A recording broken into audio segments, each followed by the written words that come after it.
Bienvenidos amigos, seguramente muchos de ustedes estarán contentos de contar nuevamente con un analista agudo de la realidad del poder en las sombras del mundo, que es Giuseppe Nocera, con quien he tenido el placer de conversar en el programa anterior que les recomiendo y mucho.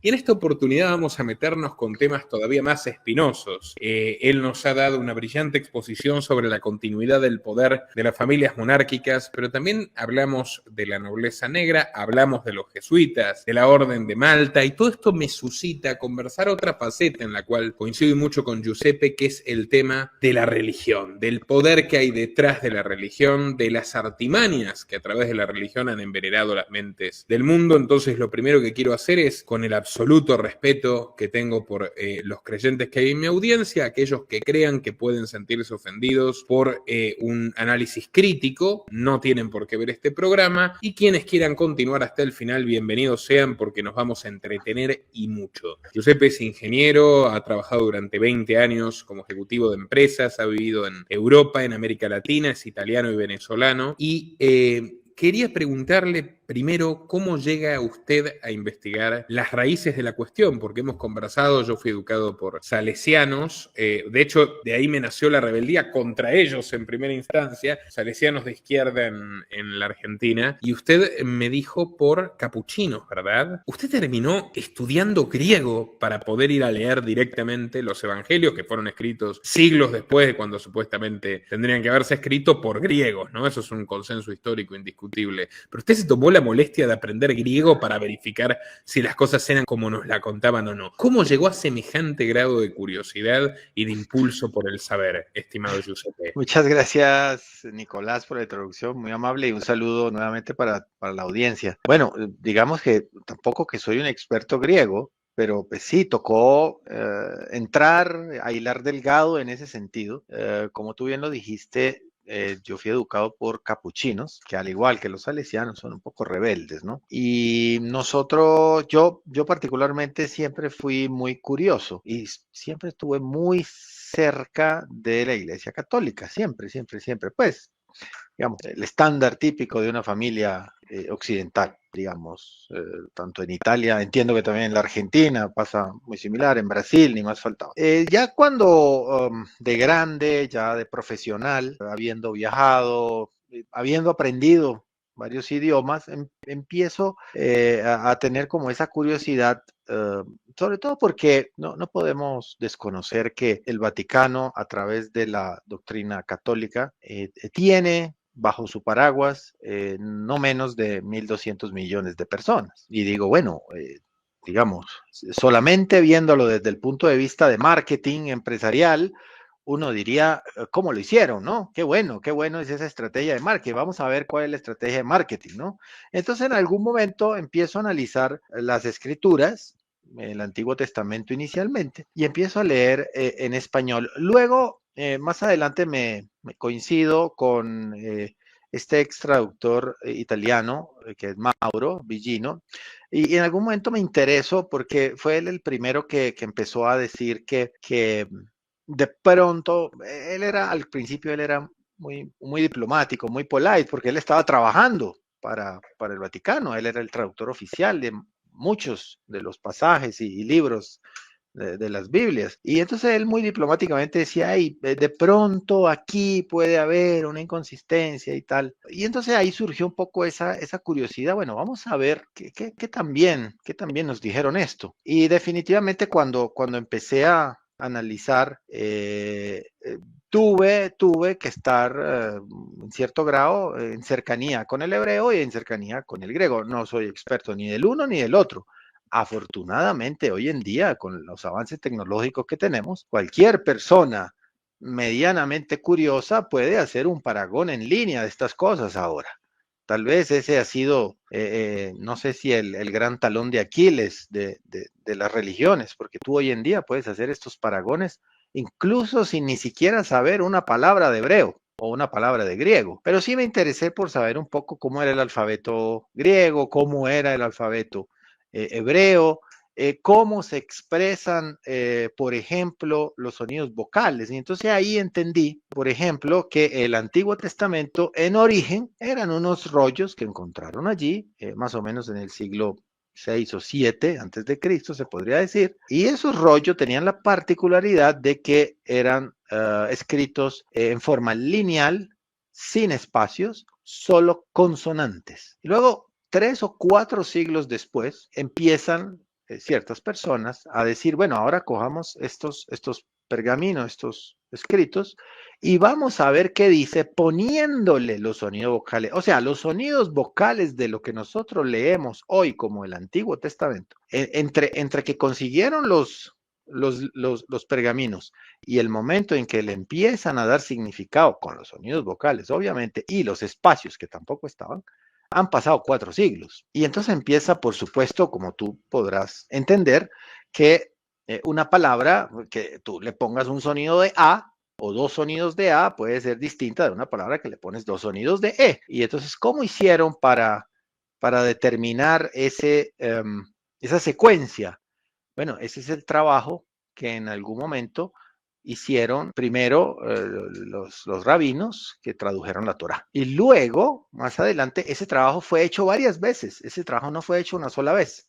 Fue hecho varias veces, porque en la nueva era, bajo el dominio ya del hijo de Pipino el Breve, que era Carlomagno, contrata a los Masoreta y los Masoreta vuelven a hacer ese trabajo, pero ya mucho más cercano a nuestra era, no hace 2 siglos, no hace 2 milenios, como la gente piensa. Y oh sorpresa, esas traducciones difieren, así como difieren con la traducción hecha por los samaritanos. Por ejemplo, entre la Biblia de los Masoreto y la Biblia de los samaritanos hay más o menos unas 2000 diferencias, solamente en el Antiguo Testamento. Y luego, bueno, cada quien escoja a quién le cree, porque, por ejemplo, en la traducción samaritana o incluso en el Targumim, que es la traducción al arameo, Moisés no es hebreo, Moisés es egipcio. Eso dice ahí. Luego tú vas a la otra, la Torá, y dice que Moisés era hebreo. Cojan una o la otra y vea cuál le gusta más, ¿no? Pero ahí lo dice. Entonces me empieza a interesar todo eso, básicamente, incluso sin ni siquiera ir a las traducciones, hay un tema que siempre me ha llamado mucho la atención y es que con los mismos libros se generan varias ideologías o varias creencias. Y entonces resulta que con básicamente el mismo grupo de textos, cada uno empieza a tomar lo que más le interesa y se empiezan a ramificar ciertas cosas. Y entonces encontramos que, por ejemplo, para los católicos occidentales, la verdad está en 46 libros del Antiguo Testamento. Deja de lado por un momento el Nuevo, ¿no? Para los hebreos, los libros verdaderos son 39, no 46. Para los samaritanos, los libros verdaderos solo son 6. Para los cristianos coptos, que son los mismos cristianos, le hacen caso al Vaticano, pero ellos siguen creyéndose coptos y asumiendo la vieja enseñanza, ¿verdad? Para ellos el texto integral de la Biblia son los 39 que creen los hebreos, igual que los hebreos, y a eso ellos le suman otros libros que no son verdad, ni para católicos ni para hebreos. Por ejemplo, el libro de Enoch, que es uno de ellos, ¿sí? Para los griegos, y ahí entramos en el meollo del asunto, el núcleo originario de la Biblia no son los textos masoréticos o las traducciones al hebreo, digamos, sino que es la Biblia escrita en Egipto en el 3er siglo a.C. Y ahí entonces empieza el problema, porque hoy en día todo lo que proviene de nuestras traducciones de alguna manera tiene todavía una gran influencia de esa traducción griega. Todavía. Traducción que los rabinos, por supuesto, dicen que esa traducción, cito textual, es una desgracia. Y bueno, es el antiguo duelo también entre los dos grupos de cristianos originales, ¿no? Los judeocristianos y los grecocristianos, que le añaden los elementos platónicos como el Espíritu Santo, la virginidad de María, etc. Claro, que en esencia, en las enseñanzas originales uno no lo ve, digamos, uno empieza a ver que allí se introdujeron unos dogmas, que pronto ahorita vamos a conversar sobre esos dogmas. Uno de ellos es lo que tú mencionaste. Por ejemplo, María fue concebida sin pecado original. Entonces, ¿de dónde salió eso? Bueno, eso no está escrito en ningún lado, sino que eso fue creado por un dogma, por un papa específico, por ejemplo, ¿sí? Entonces me puse a investigar todas esas cosas y encontré unas diferencias tremendas a partir de los mismos libros, Nicolás, porque al final es el mismo libro. Incluso si te vas al Corán, vas a encontrar el mismo relato del Antiguo Testamento, más otros matices, por supuesto, incrustados, pero es básicamente el mismo relato, con la misma secuencia además, ¿no? Y incorporando a Isa, que es Jesús como profeta también, al igual que Claro, Moisés, al igual que Abraham, y antes que el mayor de todos, que es Mahoma. claro. Todas son religiones abrámicas. Lo curioso, Nicolás, creo que nosotros lo conversábamos en la previa, era que todos ellos creen que estos son religiones monoteístas y en realidad cuando tú lees te das cuenta que de monoteísmo no hay nada. Desarrollelo. Los Resulta, santos, por ejemplo, los santos. incluso sin necesidad de ir al Nuevo Testamento, que es donde ellos tomaron esa connotación, porque de ahí es que ellos desprenden, la doctrina desprende los santos, aún dejando de lado eso, si uno se va al Antiguo Testamento, uno se da cuenta que desde Abraham y sus hijos y el desarrollo de todo ese, digamos, árbol genealógico, que es un árbol genealógico que todo el mundo puede construir, simplemente leyendo allá algunos pasajes de la Torá o de los 5 primeros libros, uno construye ese libro y se construye ese árbol genealógico y se da cuenta, por ejemplo, que no solamente los llamados israelíes, que son los descendientes de Jacob, tienen como jefe, mal traducido Dios, o gobernador, mal traducido Dios, Elohim, a Yahvé, sino que además por ejemplo, los madianitas, que también son descendientes de Abraham, pero con otra mujer que no era Sara, sino que Turá, esos tienen otro gobernador, entre comillas, que es Baal, y de Baal la doctrina desprende el malvado, el negativo, el enemigo de Yahvé, ¿no? Pero si tú te vas a los eventos también y sales de Abraham y vas, por ejemplo, hacia los acontecimientos de Sodoma y Gomorra, por ejemplo, y desarrollas ese otro árbol que es muy similar al de Abraham, te vas a dar cuenta que los dos hijos incestos de Lot, sobrino de Abraham, ¿verdad? O sea, Moab y Ben-Amni, son fundadores de dos pueblos y esos dos pueblos tienen dos gobernadores, mal traducido dioses también, ahí descritos con nombres distintos, Kosh y Kamosh, ¿sí? Entonces, podríamos decir, y con eso, insisto, me gusta utilizar con mucho cuidado la palabra Dios, porque es que la palabra Dios viene del griego, es teos, no debería estar la palabra teos asociado a la traducción de Elohim, porque todos estos personajes que se describen ahí en el Antiguo Testamento son Elohim con la misma connotación del Dios, entre comillas, de Israel,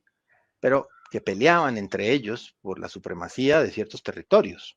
¿Sí? Que es un Dios perverso y monstruoso, Jehová, vengativo, destructor, sádico, profundamente inmoral. De hecho, el origen ya de que el pecado es el conocimiento, ¿no? El pecado original es saber, la manzana prohibida es querer saber, es querer ser nosotros, es querer ser Homo sapiens. Es tremendo, ¿no? Absolutamente tremendo.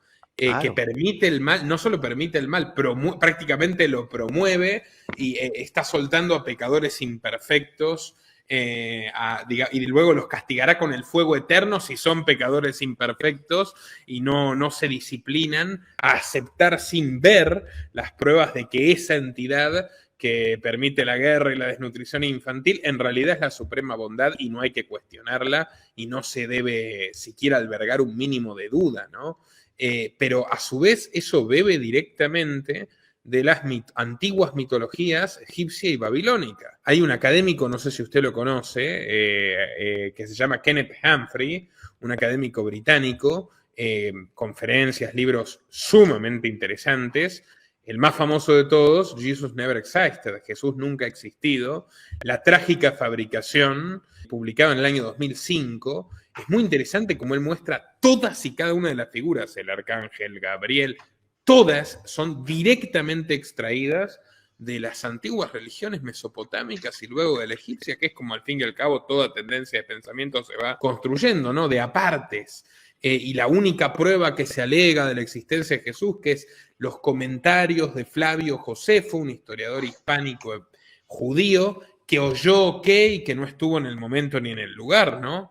Entonces es todo un tema. Obviamente es extremadamente espinoso sostener esto incluso hasta el día de hoy, porque el poder que este relato tiene y domina la mayoría de la humanidad. Basta con sumar cristianos y musulmanes, que al fin y al cabo tanto el cristianismo como el islam son en gran medida el judaísmo reinventado y sin esa prerrogativa de sangre del pueblo elegido, sin ese supremacismo étnico subyacente en la religión judía, puesto que, bueno, eso les permitió extenderse a todas las culturas y las etnias y a todas las latitudes, siempre a través de sangre y fuego, ¿no? Tanto el islam como el cristianismo. En realidad, lo que yo pienso es que esos textos que dieron origen tanto a la Torá, el Antiguo Testamento de la Biblia y el Corán, para mí no son libros religiosos. Nunca debieron serlo. El Antiguo Testamento es para mí, pueden decir que estoy equivocado, lo que sea, pero para mí es sencillamente la descripción a su manera de la creación del pueblo de Israel, a su manera, con todos los bemoles, con las guerras, con las intrigas, con los pecados, si tú los quieres definir así, pero finalmente es el cuento de cómo se formó Israel con todas sus vicisitudes. Que después se haya desprendido doctrinas y dogma, eso es otro tema. De hecho, tú acabas de mencionar un dogma que a nosotros todos nos inculcan desde pequeño. Tú lo acabas de mencionar en tus frases. Dijiste que Yahvé inoculó el pecado, ¿sí? Que trajo el pecado. Entonces tú asociaste mentalmente, como la mayoría de todos nosotros cuando es introducido a la doctrina católica de pequeño, tú inmediatamente asociaste Yahvé con los eventos del Gan Eden de Adán y Eva. Y eso no es verdad, porque Yahvé solo aparece, y lo puedes buscar, de hecho, Yahvé solo aparece en el primer hijo de Set, que es el hijo de Adán, el último hijo de Adán y Eva. Acuérdate que se ocurren los eventos de Caín y Abel, pasa lo que tiene que pasar, los echan, etcétera, etcétera.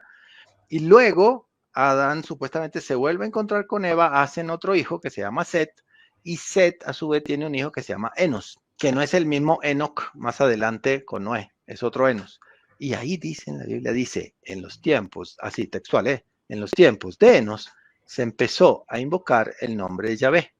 Eso nadie lo lee. Y entonces la gran pregunta es, si Yahvé empieza a aparecer en el nacimiento de Enos, Adán, Eva, Caín, Abel y Set, ¿a quiénes invocaban? Y ahí ese es otro indicio de, entre comillas, politeísmo. Insisto, yo no creo que la Biblia ni sea monoteísta ni politeísta porque ahí no habla de Dios, pero en el supuesto de que esa palabra Elohim en origen se pudiera traducir como Dios a estilo griego, entonces habría que preguntarse si Yahvé aparece después de Enos, a qué Dios invocaban los otros que estaban antes. Y eso está clarísimo, incluso en las Biblias que tenemos en casa. Y hay muchísimos indicios, comillas, otra vez, de politeísmo en el árbol genealógico de Abraham. Luego más adelante vuelve a haber una bifurcación prácticamente casi llegando a Moisés, y incluso en los eventos de Moisés uno nota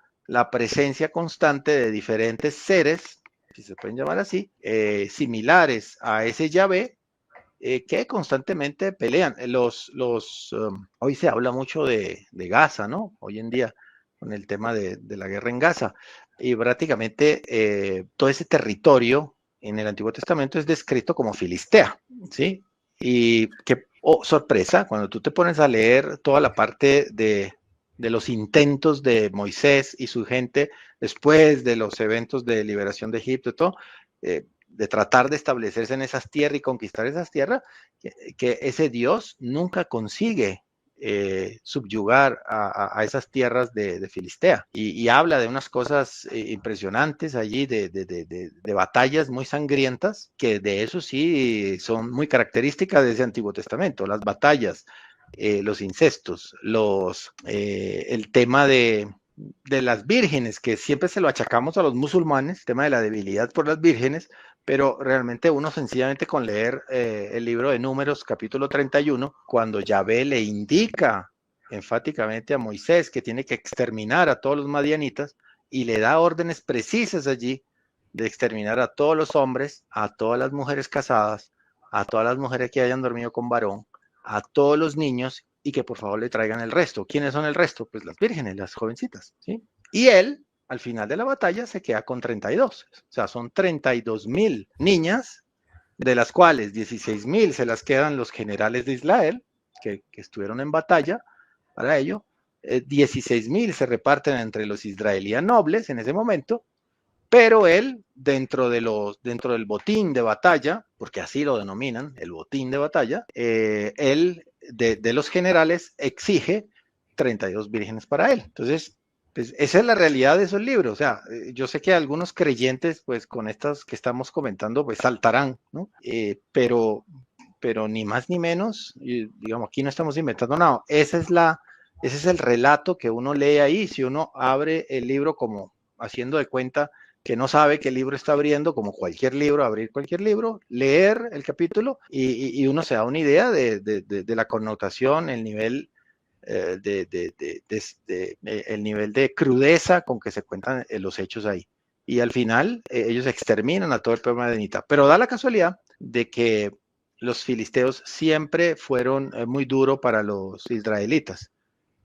A lo largo de todo el Antiguo Testamento, incluso ya bien al final del Antiguo Testamento, o sea, el Antiguo Testamento comienza con los eventos del supuesto paraíso, que no es ningún paraíso porque Ganeden no traduce paraíso, y termina con la caída del reino de Israel y de Judá. Pero da la casualidad que en todo ese relato, desde la formación del reino de Judá y de Israel hasta su caída, para después ir al exilio de Babilonia, nunca pudieron subyugar a la nación de Filistea. Fue siempre una nación muy rebelde y eso se mantuvo en la posteridad, incluso cuando llegaron los romanos. Los romanos también tuvieron muchísimos problemas en dominar Filistea. Los relatos históricos hablan de que pues eran personas que pues, de alguna manera manejaban ciertos conceptos de guerra, alguna que otra tecnología, pero la realidad es que siempre le hicieron difícil la tarea al conquistador, el que sea de turno en esa tierra, ¿no?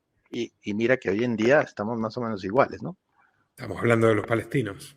Sí, señor. Por supuesto.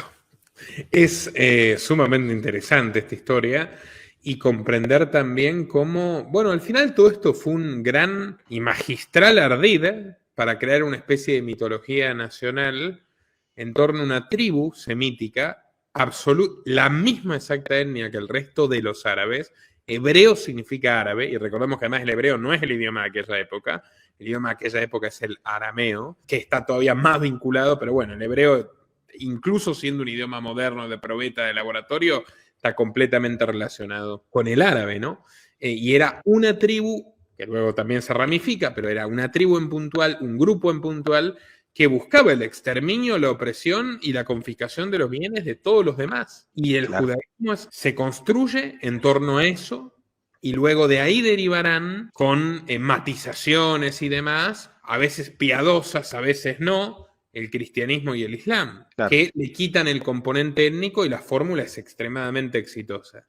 Y en realidad acaban con la religión tradicional europea, básicamente matando a todos los que se niegan a convertirse, y los últimos fueron los habitantes de los países bálticos allá por el 1300, todavía igual hasta hoy Estonia tiene 70-80% de ateísmo, así que no lograron su cometido del todo y siguen cantando canciones muy bonitas de folclore que tienen 3000 años de historia, como el Saule Perkons. Pero la religión tradicional de Europa es básicamente el paganismo. Y no estoy ni exaltando el paganismo ni nada por el estilo, estoy observando una realidad histórica. Pero ahí, perdón, te tengo que hacer otra pregunta, así como te hice en el programa anterior, la pregunta de la nobleza veneciana, ¿te acuerdas? Sí. ¿Qué es paganismo? Bueno, esa concepción un tanto panteísta de que la naturaleza y Dios están fusionadas y muchas creencias autóctonas en torno a esto que fueron catalogadas por los cristianos como paganismo, ¿no? Obviamente yo le reconozco que es una definición un tanto abstracta. ¿Por qué? Porque son paganos, porque tienen sus imágenes, sus objetos de idolatría, ¿no? En teoría, eso se entiende. Ah, bueno, pero entonces, como la cruz. bueno, pero entonces ahí es donde voy, ¿no? O sea, imagínate que cae una bomba atómica ahora, ¿no? Cae una bomba atómica tocamos madera, ¿no? Pero cae una bomba atómica mañana aquí donde vivimos, ¿no? Y entonces en qué sé yo, 2000 años llegan los arqueólogos. Entonces empiezan a desenterrar Bogotá, ¿no? Y entonces en un momento dado, pues obviamente aparecen los edificios, las casas, ¿sí o no? Y entran pues a esas casas y entran a la cámara, al cuarto principal o a la sala y tal, y empiezan a conseguir esos cuadros con las vírgenes, las estatuillas, los santos, ¿y qué concluirían los arqueólogos en ese Que momento? los cultores de esa mitología eran idólatras.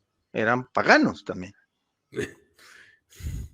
claro. Entonces ahí es donde está la disyuntiva de la religión católica, porque en esencia también es paganismo. Y además, para su implantación y toda la colonia, digamos, toda la evangelización cristiana, no solamente los católicos, los protestantes también, aceptaron grandes dosis de creencias autóctonas. Claro, Eso claro. en América Latina, pero se ve clarísimo. Hemos hablado en el capítulo anterior de los jesuitas con los guaraníes, pero en Claro. general, ¿no? O sea, se consintió, se aceptó, hasta se aceptó. Y yo creo que la expresión más clara y nítida de eso es como la inmensa mayoría de cristianos celebra la Navidad, que es una festividad que no tiene absolutamente nada que ver con el cuerpo teórico abrámico. Nada, cero. Y el tema es que las cosas están allí, a la vista. Ahora, muchos católicos dicen, no, no, entonces empezamos con las definiciones a medias, ¿no? Entonces, no, no, lo que pasa es que nosotros no adoramos, o sea, nosotros no adoramos a los santos, sino nosotros reconocemos. Bueno, o sea, tú lo adoras o lo reconoces, pues lo tienes allí, ¿no? Entonces empiezan esas definiciones bailarinas, por eso yo siempre pregunto, bueno, ¿qué es paganismo? Porque si estamos de acuerdo que paganismo es dentro de la definición, hay una idolatría hacia imágenes, pues yo les recuerdo a todos que allá en el Antiguo Testamento el mismo Yahvé dice que pues no se tienen que hacer imágenes, si a eso vamos, el mismo Yahvé lo dice. Sí, el señor de las guerras, ese sanguinario, ese que exige vírgenes, ese que exige botines, el que requiere que todos los días le quemen un becerro en la hoguera porque el humo que le sale a esa parrilla, porque le gustaba la parrilla, lo calma, porque era un poco nervioso el señor, entonces se calma, él se calma. Sí, ahí lo dice, se calma. Entonces, entonces, ¿cómo saltamos de ahí a las imágenes? Y ahí es donde eso me lleva a mí a concluir, Nicolás, que en algún momento yo pensaría que al Vaticano le conviene eliminar el Antiguo Testamento, porque el Antiguo Testamento es muy incómodo para los objetivos católicos. Pero a ver, yo tengo aquí un libro del sacerdote católico Michael Prior, no sé en cuál de los estantes, que se llama La Biblia y el imperialismo, donde básicamente dice, bueno, sí, claramente el Antiguo Testamento es una invitación para justificar los crímenes más abominables, desde los neocons de Bush matando gente en Irak, con su guerra santa contra el eje del mal, todo lo que ya hacían Netanyahu y los israelíes. Y si me permite, quiero compartir con ustedes, les he hablado de esta página, Jesus Never Existed, la página Jesús Nunca Existió, que es la del autor del libro Kenneth Humphreys, académico británico. Yo quiero aclarar desde ya, no tengo ninguna animosidad contra los creyentes de a pie, no creo que haya sido netamente malévolo el aporte del cristianismo a la humanidad, aunque ha hecho cosas que son terribles y que las remarco y ha sido la raíz de muchísimas aberraciones también, pero bueno, al fin y al cabo es lo que ocurre con cualquier cuerpo de idea formado por humanos. Claro. Pero me gustaría empezar por aquí, ya que estamos hablando del Génesis, si me permite leer un poquito Giuseppe para conocer su opinión, acá traduje, y esto empieza con primero inventa tu judío, luego inventa tu Cristo. El autor es como nosotros, le gusta ganarse amigos. Obviamente aquí no hay ningún ápice de racismo, yo tengo formación católica, 2 sacramentos encima, sangre judía también, así que no me pueden acusar de nada. Y ya Kenneth Humphrey abre el paraguas y dice, la etnia es un tema delicado, utilizar la palabra raza invita a la acusación de racismo. Sin embargo, para comprender, esto es netamente historiografía, ¿no? Para comprender el auge del cristianismo es necesario comprender a sus autores originales, que es, bueno, básicamente los judíos del Antiguo Testamento. Sí, Y además un gran historiador judío israelí, Shlomo Sand, ha escrito La invención del pueblo judío, ¿no? O sea, Kenneth Humphrey, bueno, lo cuenta aquí de manera resumida y superficial. Shlomo Sand lo ha investigado y lo ha escrito ampliamente. Cita: así dice el Señor Dios sobre Jerusalén: tu nacimiento es de la tierra de Canaán, tu padre fue amorreo y tu madre Getea. Ezequiel soy 16, Ezequiel, 17. sí, sí. La referencia más antigua que se ha encontrado sobre este singular pueblo se encuentra en una estatua de la ciudad siria de Al-Alaq, datada aproximadamente en el 1550 a.C. La inscripción alude a guerreros Japiru en la tierra Kin-Anu, presencia confirmada por tablillas de arcilla de Amarna, la capital de Akenatón, que hacen referencia a saqueadores en la religión montañosa de Palestina. Ya empezamos, Claro. ¿no? Esa era, me he cansado de decirlo, la única denominación correcta es Palestina, desde tiempos inmemoriales. Pero bueno, Y la famosa... si me permite Sí. hacer solo un asterisco aquí, un paréntesis a eso que acabas de decir, siempre nos ha costado mucho a la historia en general traer evidencias de antes del 1500 antes de Cristo. Y eso que el autor cita es, creería yo, que la única evidencia que son las cartas de Amarna, que eran las cartas que se cruzaban faraón padre, faraón hijo, porque uno se había quedado abajo y el otro arriba en los territorios de Egipto, que eran vastos en esa época. Y eso es la única evidencia histórica verificable hasta ahora de esa época. O sea, paréntesis, y por favor que no nos tilden de herejes nadie, pero todo lo que está antes de eso en el Antiguo Testamento, antes de esa época, o sea, antes de Moisés o incluyendo Moisés, no es verificable, porque no tenemos evidencia. Efectivamente, la famosa estela del faraón Merneptah, datada de 1207 a.C., registra: Israel ha sido devastado, su descendencia ha desaparecido, pero Israel no se refiere a un territorio sino a un pueblo. La evidencia sugiere que estos, entre comillas, hebreos originales se unificaron durante la Edad de Bronce a partir de sucesivas migraciones, algunas provenientes de la periferia del delta del Nilo. En egipcio, Perú o Apirú significa trabajador, pero la mayoría provenientes del otro lado de los ríos Jordán y Éufrates. En su lengua semítica, Abiru significaba más allá, lo que sugiere un origen en otro lugar. En la escritura babilónica, Kabiru, estamos hablando de la etimología que le comentaba de hebreo, se refería a una clase de esclavos. Como pueblo, por lo tanto, los hebreos combinaban linaje mesopotámico y egipcio, casi con certeza proveniente del estrato social más bajo, posiblemente incluyendo esclavos fugitivos. Al menos una migración trajo consigo un dios de la montaña barra cielo, Yahvé, destinado a alcanzar metas más elevadas.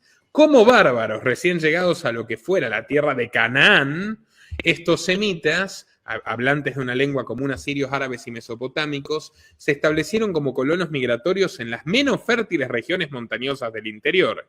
Ni su limitada subcultura, porque era un pueblo nómade y analfabeto que andaba a caballo y a camello, ni su organización social, patriarcal y autoritaria, los distinguían de otros pastores que vivían en tiendas. Estos primeros hebreos politeístas se las arreglaban para sobrevivir en una tierra poco prometedora al margen de las grandes civilizaciones, desplazándose ocasionalmente con sus animales al delta del Nilo en épocas de sequía. Bueno, y luego cuenta cómo llegaron a Egipto, acá habla de la limpieza étnica por orden de Dios y de las peleas con los filisteos, ¿no? El sitio había estado desocupado 300 años hasta la llegada de los jebuseos, también conocidos como queretí peletí, cretenses o filisteos, que son los palestinos. Y para quedarse con esa tierra, los hebreos tenían que eliminarlos, ¿no? Y el Señor Pero no podían.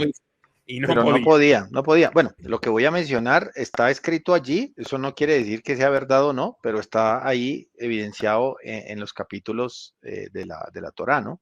Y es que uno de los problemas que encontraban los seguidores de Moisés para poder conquistar esas tierras eran que los filisteos ponían delante de sus ejércitos a personas muy grandes, gigantes, que en teoría supuestamente se habían acabado con el diluvio, supuesto diluvio, pero que en realidad uno continúa evidenciando en el relato después del diluvio.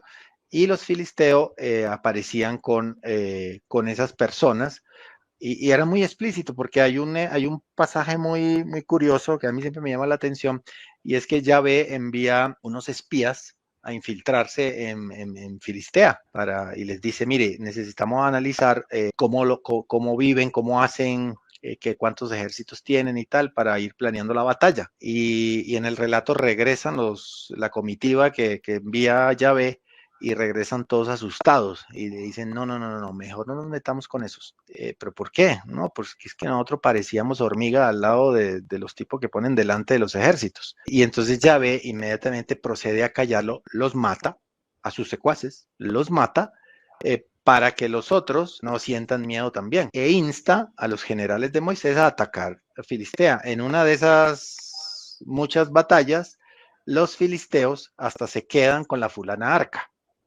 porque se la quedan y empiezan a tener accidentes con esa arca. Cuando tú te lees la descripción de esa arca en original, en hebreo, yo que soy ingeniero electrónico, a mí me da que eso es un capacitor electrolítico. O sea, eso pareciera, insisto, lo que dice ahí, eso no quiere decir que sea verdad, pero eso es lo que uno desprende de la lectura de ese texto. Yo, siendo ingeniero electrónico, desprendo de ahí que era un capacitor electrolítico, hecho con oro, madera y oro. Entonces hacían como un aislante interno, lo llenaban de aceite y luego quién sabe qué hacía y lo cargaba, y entonces ya disparaba algo con eso. Un poco lo que hizo Steven Spielberg en la película de Indiana Jones y los cazadores del arca perdida, creo que era. La descripción que hace Steven Spielberg en la película es exactamente la descripción que dan en la Torá en original. Y bueno, Steven Spielberg es judío, ¿cierto? Sí, no, por supuesto.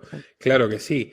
Y el Señor le dijo a Moisés en los campos de Moab junto al Jordán frente a Jericó: di a los hijos de Israel, cuando hayáis pasado el Jordán a la tierra de Canaán, echaréis a todos los moradores de la tierra de delante de vosotros, es decir, a los dueños, los filisteos / palestinos, destruiréis todas sus piedras talladas, destruiréis todas sus imágenes fundidas, y derribaréis todos sus lugares altos, y tomaréis posesión de la tierra y habitaréis en ella, o sea, róbenla, porque yo os la he dado para que la poseáis.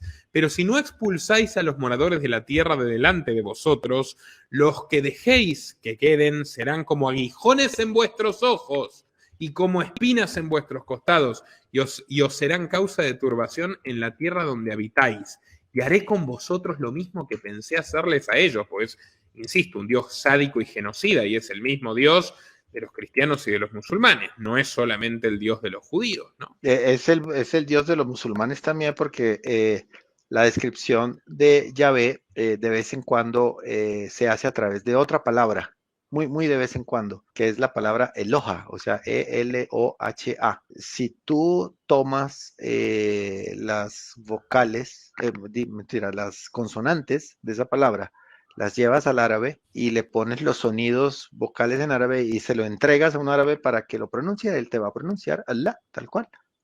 Entonces, pareciera como que es el mismo Dios. De hecho, en las Biblias, incluso las traducidas, se ve como Yahvé es el que salva a Ismael y la mamá de la perdición, los lleva a Arabia Saudita y ahí le promete a la mamá que Ismael va a ser digamos, el capostipite, el punta de lanza de una gran nación árabe. Y efectivamente, pues en el Corán, de Ismael, ellos desprenden toda la religión. Y de Ismael desprenden a Mohammed. No sé si eso es cierto o no, pero ellos asocian Mohammed a ese Ismael que el mismo Yahvé salva en el Antiguo Testamento. Ismael, que es el hijo de Abraham con la esclava, la supuesta esclava, ¿verdad? Que Ismael tiene, Abraham tiene 3 mujeres en su vida. A Sara, a la esclava, a Agar, que es la mamá de Ismael, y luego a Keturah, con la que desprende todo el pueblo de Madián. Entonces, finalmente estamos hablando del mismo personaje, entre comillas, divino, que ayuda tanto al nacimiento de la religión musulmana como al nacimiento de la religión judía y luego la católica o cristiana. Es exactamente el mismo personaje. Mire que también Kenneth Humphreys, porque esto a mí, yo amo estos académicos, ¿verdad? A Escotado, a Kenneth Humphreys, a gente apasionada que busca la causa de las causas y el último por qué, ¿no? Él tiene toda una sección referida al tema Islam también, ¿no? O sea, no hay nada de lo que la nueva derecha le critica al Islam, de los xenófobos, de Marine Le Pen, que es sionista, Giorgia Meloni, que es sionista, Donald Trump, que es sionista, Milei, que es sionista y quiere ser judío. Bueno, no hay nada de lo que le critican al Islam, absolutamente nada que no sea idéntico en el cristianismo y en el judaísmo. Nada, no hay nada. O es más, Cero. El Islam llama a la tolerancia con la gente del libro, o sea, a respetar a los cristianos y a los judíos y a masacrar a todos los demás. Los judíos quieren masacrar a todos, o sea, en el corpus teórico original. Estamos criticando la religión, de ninguna manera estamos criticando a las personas o a los individuos, ni mucho menos aplicamos criterios étnicos. Estamos hablando de la ideología religiosa, ¿verdad? Bueno, por ejemplo, aquí cuenta algo que yo he repetido siempre, pero a ver, esto es un hecho real, no es que me lo inventé yo. Primero, Arabia y los países árabes ya eran extremadamente tolerantes y civilizados. Antes del Islam, el Islam los complicó bastante. A pesar del aislamiento físico, eran gente extremadamente avanzada, técnica y socialmente como cualquier otro pueblo del mundo antiguo, línea fenicia, línea Grecia clásica, ¿no? Alejandro Magno, que circunnavegaba por ahí y quería conquistar Arabia y que estaba enamorado, ¿no?, de todo lo que habían logrado. No nos vamos a ir por las ramas, pero también tenemos todo lo que fueron los primeros califas, que había como una gran influencia de la cultura previa que no quería dejar de entrar o no quería dejar consumirse por la imposición militar de Mahoma, que era un general extremadamente violento y también oportunista, que también era analfabeto y le terminaba dictando el libro, ¿no? Le dictaban, es increíble, la historia es increíble. Pero bueno, él sí fue una persona histórica identificable. Ahora, después de eso, una gran época donde los árabes no se terminaron de tomar en serio el Islam. No hubo Sharia, su crecimiento, su esplendor, cuando son la luz de la civilización, salvan los libros de los griegos que la iglesia monopolizaba y destruía masivamente, y gracias a ellos hoy tenemos, pero el 70% de la literatura de la Grecia clásica resguardada. Bueno, era gente que convivían cristianos, convivían judíos, tenían un judío que era Maimónides como rector de la Universidad de Egipto, y los europeos de la cristiandad del gobierno mundial de la Iglesia Católica, la Europa cristiana que eclosionó, que 2/3 partes murió de hambre y de peste, que prohibieron el comercio con su emperador analfabeto Carlomagno, asesorado por su hijo santo, Luis el Piadoso. No, bueno, esa Europa de la putrefacción, de la peste bubónica, de la incultura absoluta, de la miseria menesterosa, porque el mundo, ese es el mensaje de ese cristianismo político de no tendrás nada y serás feliz, ¿no? Es la base de esta agenda, al fin y al cabo, ¿no? Y esperemos la vida futura, que será la recompensa, y la privación es santa, ¿no? La privación es buena, la enfermedad es buena, el dolor es bueno, tolera la esclavitud, da la otra mejilla, etc. O sea, ese paradigma llevaba a esa Europa cristiana a vender a sus hijos e hijas más bellos como prostitutas a los árabes y a los bizantinos, que eran los que todavía tenían dinero. Bueno, los bizantinos, hay que decirlo, eran cristianos, pero al igual que los árabes, no se tomaban tan en serio la aplicación práctica del dogma, aunque tenían una obsesión como buenos herederos de los griegos, tenían una obsesión con la cuestión más filosófica. De ahí viene discusión bizantina, ¿no? Que podían sacarse un ojo los artesanos conversando sobre el sexo de los ángeles, discutiendo sobre el sexo de los ángeles. Yo creo que Alejandro, digamos, en algún momento se ve obligado, ¿no?, a traer hacia él esos textos o esa ideología o esa cultura, como la queremos llamar. Porque claro, en algún momento uno se da cuenta que, por ejemplo, en Éxodo Yahvé dice que él es un Ishmael Hamá, o sea que es un varón, es un individuo macho, varón, digamos, dedicado a la guerra, ¿no? Y en otros pasajes dice que él trabaja solo, que él no se asocia con otro Elohim. Y eso en algún momento, pienso yo, digamos, es una suposición mía, tiene que haber hecho clic en Alejandro como para cuando ya Grecia era tan grande, ¿cómo hacía para conectar esas dos culturas? Entonces tenía que conectar eso con algo de lo de Platón, ¿no? Tenía que conectarlo con el hecho de que algunas deidades griegas se repartían el territorio también, ¿verdad? Dentro de la mitología griega. Y con curiosidad, ahí en la mitología griega también algunas de esas deidades trabajaban solas, y otras deidades como Atenea y Hefesto, por ejemplo, trabajaban mancomunadamente con unos objetivos comunes. Entonces yo pienso que Alejandro Magno se ve obligado forzosamente a traer eso, y por eso su legado se traduce después en la traducción de la Biblia Septuaginta, porque de ahí es que viene la Biblia Septuaginta, luego el Imperio Romano y toda ese arroz con mango, lo llamo yo, ese arroz con mango que nos vino de conceptos griegos con conceptos semíticos, mezclado con toda la influencia de las traducciones hechas en la época de Alejandro, que fueron influenciadas por él, evidentemente con esos 70 Biblias Septuaginta, que se llama así porque él contrató a 70 traductores, 70 rabinos en Egipto, y los puso a traducir. Es toda esa mezcla de concepto, Nicolás, es finalmente lo que nos ha llegado a nosotros, con más o menos variaciones. Entonces, finalmente por eso que tú ves similitudes por todos lados, porque esa coyuntura de Grecia y luego del Imperio Romano terminó afectando pues todo el marco ideológico posterior, ¿no? Absolutamente. Y si me permite terminar de desarrollar, porque encontré lo que estaba buscando, que era la cronología de cómo se terminó de estropear el Islam, que se llama La ira de Dios, esto siempre traducido del original, ¿no? Guerreros santos y asiáticos extinguiendo la luz del Islam. Los árabes conquistaron casi toda España, cuenta toda la cuestión de cómo fueron aceptados unánimemente por la población porque les venían a traer libertad a los arrianos, herejes y judíos y mantenerle todos los derechos a los cristianos, incluso que se muestran profundamente conformes, ¿no?, con el régimen de tolerancia. Los súbditos cristianos del Emirato Musulmán parecían estar bastante satisfechos con la tolerancia de sus señores sarracenos, dice R. Whiston en Carlomagno, página 46. Pero claro, ¿cómo esto se... Y tenían la literatura y todo, alhaja, alfombra, albornoz, almohada, todo ese confort, alquimia, ¿no? Y la ciencia, Averroes, la matemática, la química. O sea, todo el desarrollo fundamental de la civilización en aquellos siglos estaba en manos fundamentalmente de los árabes, ¿no?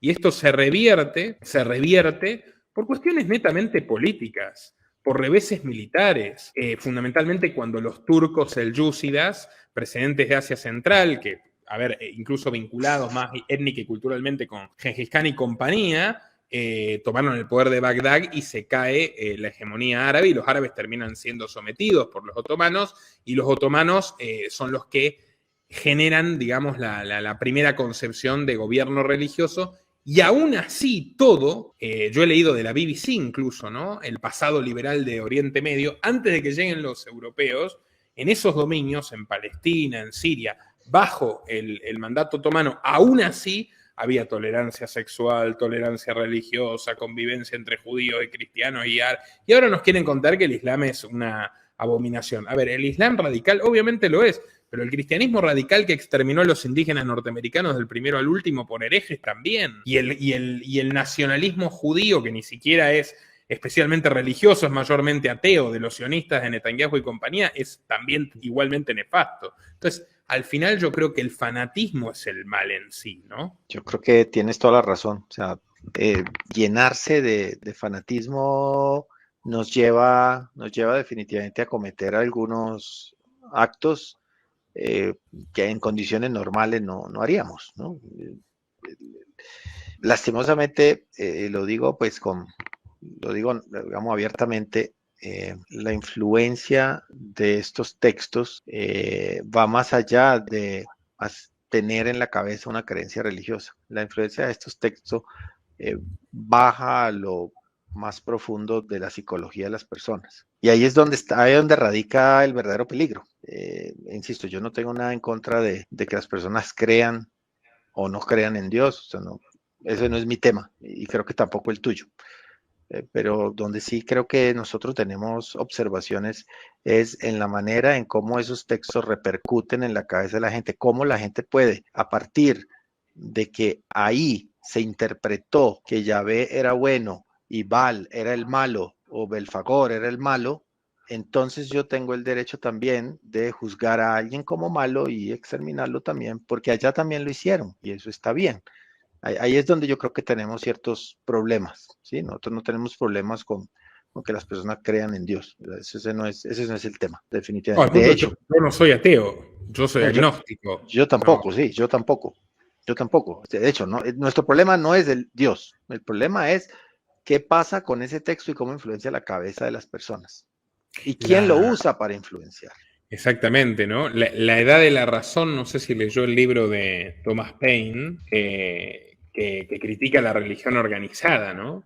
A mí me parece sumamente interesante, porque Claro, básicamente lo que termina generando bueno, el clericalismo, la autoridad religiosa, la usurpación de Dios o de la divinidad para los intereses mezquinos de ciertas personas, de líderes mesiánicos, etcétera, es todo lo contrario a las claro, bondades que promueven, al perdón, claro, la compasión, claro, etcétera. ¿Qué opina claro. usted de esta frase de Thomas Paine que a mí me gusta mucho, que dice: mi mente es mi templo y mi religión es hacer el bien? Estoy totalmente de acuerdo, 100% de acuerdo.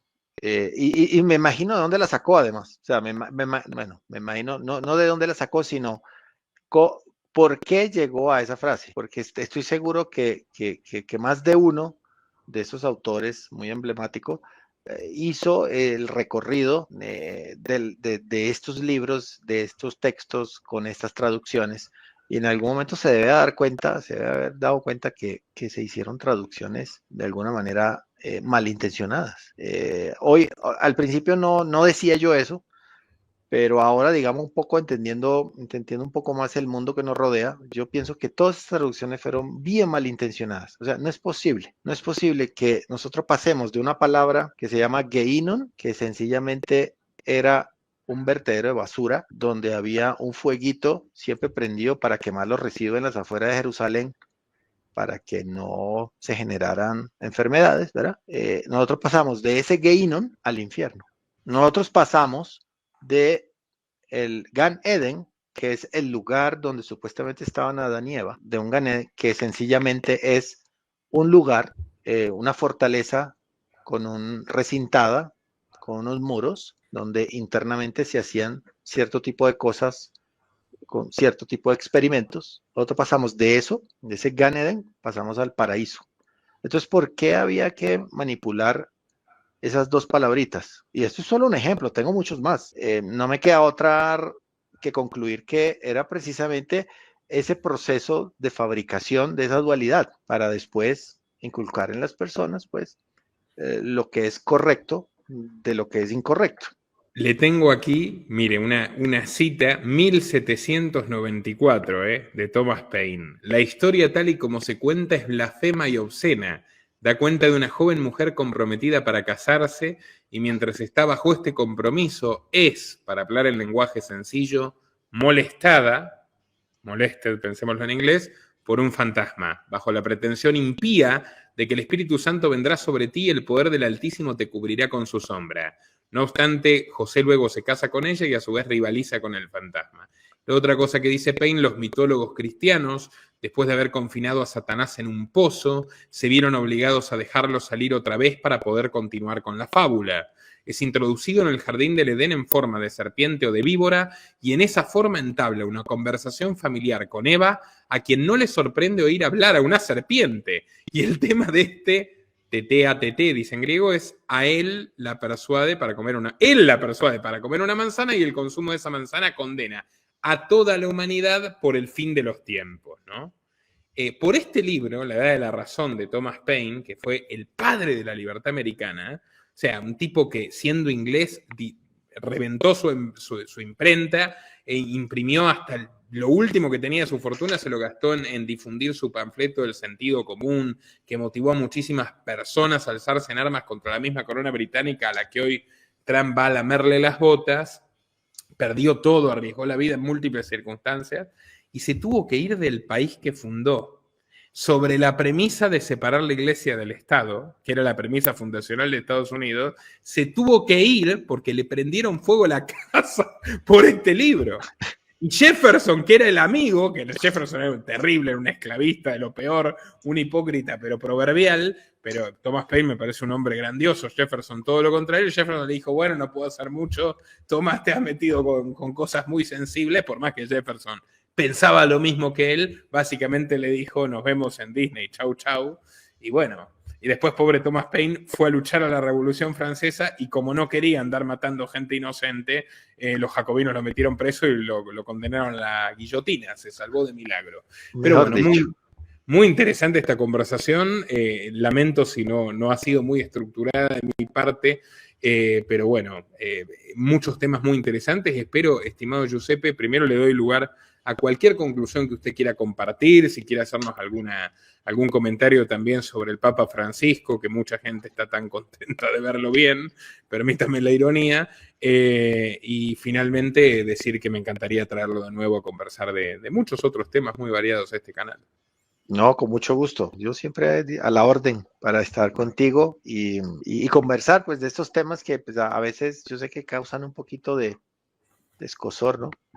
Pero yo creo que es mejor que analicemos estas cosas a que sigamos, digamos, engañados siglos tras siglos por las mismas, por las mismas Supersticiones. frases, por las mismas supersticiones, ¿sí? Sobre todo porque tú acabas de mencionar toda la fábula completa, digamos, o bueno, la fábula que nos cuenta la doctrina. Y yo quiero dejar eso claro. Eso es lo que tú acabas de mencionar es la fábula de la doctrina, que no tiene nada que ver con el cuento, el relato que se muestra en origen en esos libros. Allá no habla de ninguna serpiente, allá no habla de ningún Espíritu Santo. Uno se lee Lucas capítulo 1, Evangelio de Lucas capítulo 1, en griego, y uno entiende perfectamente cómo embarazaron a María, normal.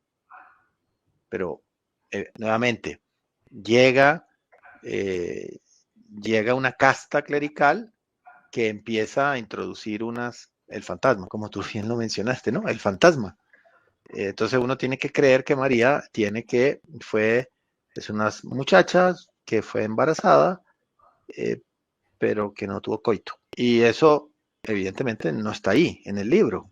Uno le pregunta a cualquiera, eso no está ahí. Sin pecado concebida, ¿no? O sea, y si el pecado es reproducirse, el genocidio es virtud. Claro, Los claro, es que maltusianos, Malthus era un reverendo cristiano, ¿no? Los maltusianos que quieren exterminar a la humanidad hoy, los que ponen al medio ambiente por encima de la vida humana, diciendo, ay, la naturaleza, Greta Thunberg y compañía, tienen mucho que ver con ese odio a la humanidad, esa misantropía profunda de decirnos que saber y reproducirse, saber y desarrollarse es pecado, ¿no? Es el pecado original y nos condena. Y el trabajo es un castigo, que es parte de la noción pobrista cristiana que hundió en la miseria Europa durante la Edad Media. Luego, obviamente, la realidad los iría enderezando, pero se tardó un milenio, ¿no? claro, claro. ¿Y sabes cuál es el problema de todo eso? De ese pecado original, que en el Antiguo Testamento no existe. ¿Por qué? Porque si tú lees textualmente como se lee pues en la Génesis, uno se da cuenta tranquilamente que la expulsión de Adán y Eva fue un tema de precaución. O sea, los Elohim, plural, no singular, los Elohim se dan cuenta que ahora estos dos ya no son tan controlables, ya saben cómo procrear por sí solos, cómo procreaban antes de tener el encuentro con la comilla serpiente, no sabemos, ahí no dice. Pero evidentemente los Elohim empiezan a ver una amenaza en estos dos una vez que tienen el encuentro con la serpiente y deciden echarlos. O sea, es una expulsión no por pecado, es una expulsión preventiva, que es muy distinta al pecado. Y eso se nota en el texto. De ahí surge la pregunta, bueno, pero entonces si ahí no se describe un pecado como tal en origen, sino, y de hecho los judíos no consideran eso un pecado dentro del hebreo. Si eso fue así, entonces la siguiente pregunta que surge entonces es, ¿a qué vino Jesús? Y ahí lo dejo porque no sé, alguien que me responda. Si no hay pecado original y los judíos lo confirman porque pues ellos tienen los textos lo más cercano a los originales, entonces la siguiente pregunta es, ¿a qué vino Jesús a salvar cuál pecado? Y el Mesías que esperan los judíos igual básicamente vendría a aplastar a todos los enemigos, que es el resto de la humanidad. Es correcto. Entonces, pues ahí surgen varias preguntas, cuando uno lee el texto, obviamente. Ahora, si uno se deja contar, por eso yo digo, tú me preguntaste si yo quería hacer alguna sugerencia o un cierre. Y para mí, la primera sugerencia, especialmente a los creyentes, ¿sí? No para que dejen de creer en Dios, porque esa no es la intención de esta charla, sino para que analicen, lean, y los invito a hacer eso, leer la Biblia, léanla, porque entre otras cosas, hay una estadística por el propio Vaticano que indica que casi el 90% de los creyentes nunca ha leído la Biblia. O sea, la Biblia, se la cuentan. Entonces yo invito a la gente a que no le cuenten la Biblia. Usted sabe que estaba prohibido antes del Concilio Vaticano II que No, claro, cualquiera se atreviese a leer una Biblia. claro, y yo entiendo por qué. Porque es que si uno lee la Biblia, la entiende. Y se entiende perfectamente. Entonces, insisto, no es para que dejen de creer en Dios, sino para que un poco analicen el contexto histórico, cómo se fue, en mi opinión, tergiversando el texto para en la salida, pues crear un dogma, unas creencias y pues habría que decirlo, un poder, porque hoy en día tenemos una institución que se llama el Vaticano, que es la segunda empresa de real estate más grande del mundo. Y eso es gracias en parte a sus fieles, a sus numerosos fieles, obviamente. Entonces, esa es un poco la invitación de la gente, que lean la Biblia. Y pues obviamente, pues yo no le digo a las personas, vayan y aprendan hebreo, o vayan y aprendan griego, pero por el amor de Dios, hagan el esfuerzo, porque hoy en día la tecnología nos permite eso. Comparen las distintas traducciones, comparen todo el abanico de traducciones que hay y luego quédense con la que más le gusta, ¿no? Pero de entrada les digo que hoy, eh, y lo digo por experiencia porque todos nosotros venimos de un ambiente muy católico, evidentemente nuestras familias en Occidente, pues nosotros fuimos influenciados básicamente por una o dos traducciones. Y habría que aclarar, usted no es un jacobino quema iglesias, no es un socialista de extrema izquierda. De hecho, si yo entiendo bien, usted se considera una persona conservadora, ¿verdad? En esencia, sí, en ciertos aspectos, sí. Digamos que en ciertos aspectos conservadores. Hay algunos aspectos, digamos, conservadores, como el tema del dogma, porque muchos conservadores asocian eso a la religión católico cristiana. Y yo creo que no habría que disociar un poquito el concepto de conservadurismo con el tema de cómo he visto que algunas personas en X, especialmente en Twitter, hacen esa asociación. En eso sí me distingo un poquito, pero sí, digamos que, digamos, no hacerle mal al prójimo, yo creo que es un mandamiento universal, ¿no? Más allá de la religión católica, ¿no? No, pero aclaro simplemente porque algunos tienden a analizar linealmente que este tipo de reflexiones solo pueden provenir de la izquierda, cuando en realidad las raíces de la izquierda y del comunismo son netamente judeocristianas. Por supuesto, por supuesto. Y básicamente, pues hoy más que nunca se notan, bueno, porque la orden jesuita prácticamente domina operativamente todo el ámbito de la fe católica, tanto desde el punto de vista del mismo Papa, que es un jesuita, como desde el punto de vista de la propia institución jesuita, que tiene un Papa negro, un Papa jesuita, que es el general, que es el venezolano, Arturo Sosa, y que también tiene mucha influencia porque, entre otras cosas, manejan las finanzas, ¿no? Tiene mucho contacto con las finanzas del Vaticano. Entonces, pues no podemos desconocer pues la influencia que tienen los jesuitas hoy en día. Y los jesuitas básicamente son, en esencia, unos impulsores de agendas de izquierda en todo el mundo. Así mismo. Aunque también tienen sus jesuitas de derecha. El otro día, por ejemplo, descubrí que son los dueños del periódico español El Debate. El debate, sí. Tienen huevos en todas las canastas. Pero bueno, incluso si uno mira su descripción en ex Twitter, que yo les recomiendo mucho seguirlo en @GiuseppeNoc, usted dice, la libertad es el producto más costoso que hay en este mundo y patriota y pro familia. Sí, efectivamente. Entonces esos diríamos que son rasgos del conservadurismo, claro. Bueno, don Giuseppe, ¿cómo me define al Papa Francisco y nos despedimos por hoy? El Papa Francisco es, pues lo que es un comunista. Él tiene todos los rasgos, si los fieles no se han dado cuenta, él tiene todos los rasgos. Y viene esa influencia comunista desde antes, incluso de su ordenación como sacerdote, ¿no? En aquellos tiempos cuando con esta señora que tú debes conocer mejor que yo, seguramente, Esther Ballestrino, ¿no? De Cariaga. Sí. Claro, sí. Ella prácticamente fue la mentora de él, de joven, y pues Esther era prácticamente una seguidora acérrima que se le salía la baba cuando veía a Fidel Castro, ¿no? De quien logró ser gran amigo. Y Fidel Castro le dijo, porque los dos somos jesuitas. A mí y a Raúl nos enseñaron en la escuela jesuita aquí. Claro. claro, claro, claro. Y ellos no esconden ese jesuitismo, es la gente que no lo quiere ver. El Papa Francisco es un comunista acérrimo y él no va a dejar de ser lo que es, que si se va a mantener más tiempo en el poder, seguramente, porque no. Por ahora, a los stakeholders del Vaticano le hace cómodo todo eso. Por ahora van ganando. Por ahora siguen teniendo dividendos. Por ahora el reino, o como dice la empresa, sigue en expansión. Mientras eso pase, no creo que al señor Bergoglio le pase nada. Don Giuseppe, muchísimas gracias. Muchísimas gracias a ti y bueno, cualquier otra invitación a tu disposición, Nicolás. Muchas gracias. Sin duda que las habrá. Hasta pronto y los invito a difundir este video. Nuestro trabajo depende de tu apoyo. Para que siga siendo posible, realiza tu aporte desde tan solo $3 por mes a través de Patreon, en los enlaces que figuran en la descripción o en el comentario fijado. También podés hacerlo vía Bitcoin o desde la opción Unirte de YouTube. Y si estás en Argentina, elegí el medio de pago de tu preferencia a través de Mercado Pago.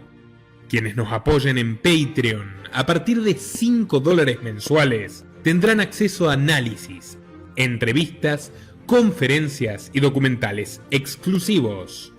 También tenemos opciones para sponsors. Así que publicita con nosotros a través de patreon.com/Nicolás Moraz.